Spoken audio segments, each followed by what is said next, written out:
নমস্কার, কেমন আছেন সবাই?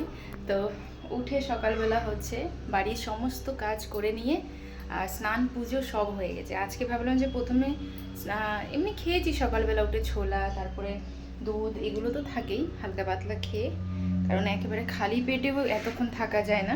এখন প্রায় 12টা 5 বাজে।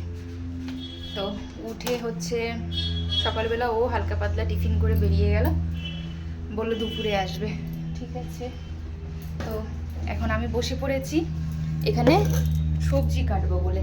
এই যে সবজি কাটবো, আজকে ভাত হবে, ভাত তো থাকেই।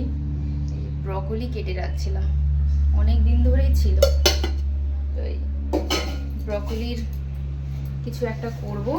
আর এটা হচ্ছে লাউয়ের ডোগা, এটা দিয়ে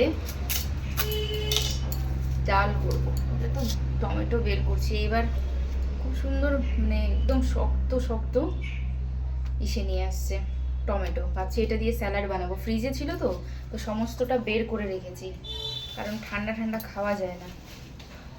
শুধু একটাই ডালে দেবো, এই একটা দিলেই হয়ে যাবে না, আর এই বাদ বাকিগুলো থাক।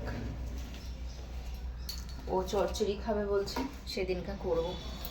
এগুলো কেটে নিই, মুগ ডাল দিয়ে এগুলো করব।